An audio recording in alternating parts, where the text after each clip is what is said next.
I was 18 years old when I went into the service, and when I was interviewed by a captain, he said, "Son," he said, "how would you like to go to gunnery school and be a waist gunner?" I said, "Yeah."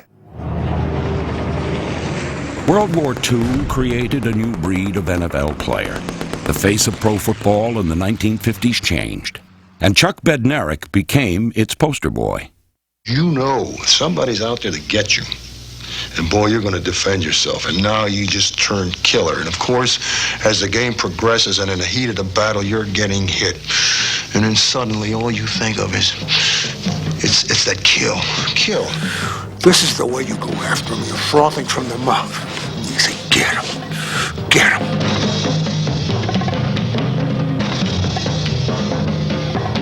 The son of Slovakian immigrants, Concrete Charlie had his hands hardened by war.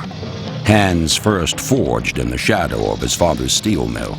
Hands once held by a mother who had known only hard times. Looky here, there, you're on television. No, Sony to Robia, Asia. No, please. No, he will stop. And lots of kids wanted to fight him. And they told me, and I told him like that, don't hit him first. But if he hit you, anybody hit you first, give it to him. Give him a good one. I remember on the fourth down punting situation, I snapped the ball to the punter, and as soon as I brought my head up, pow! Jeez, my helmet flew off, and I saw these little black dots in the yellow thing, and I also saw the number. Woo! And I went up to him. I said, "You son of a, I'll get you."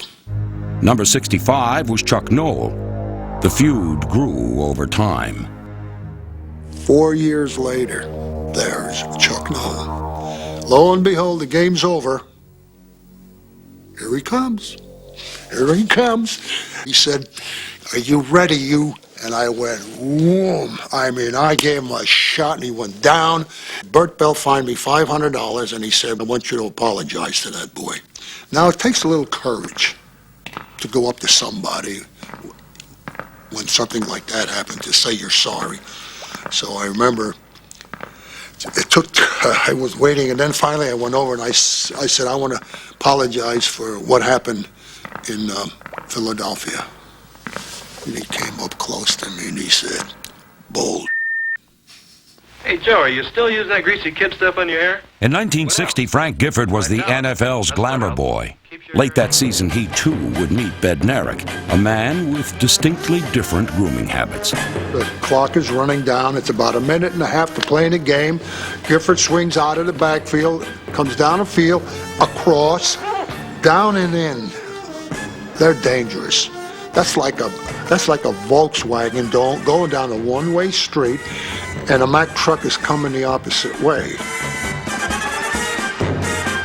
Frank Gifford caught the ball underneath of Bednarik, and he was trying to get to the sideline to stop the clock. Well, he got stopped. I mean, he got hit.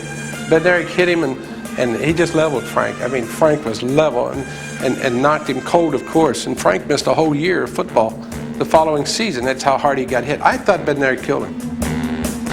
His head snapped. He went backwards, and the ball flew in the air. And there it was. Chuck Weber fell on it. I knew the game was over. I had no idea where Frank Gifford was, and then when I saw him recover the ball and I turned around, and then simultaneously I was with a gesture like this, standing over him, and I said these exact words, "This effing game is over." And it would appear by the picture that I'm gloating over him. I wasn't gloating over him. I had no idea that he was there. And so Chuck Bednarik celebrated the tackle that saved a 17-10 win, the turning point on the Eagles' road to the 1960 World Championship. Out of that grew an almost legendary sort of figure named Chuck Bednarik, who didn't need that. He was a great football player. When I married Kathy, I said, "You're going to hear about Chuck Bednarik probably every day of your life." I said, "We'll be lucky when we don't hear about it from somebody if we're out in the public." And when I first told her Bednarik, she said, "What is that, a pasta?" She'd never heard of him.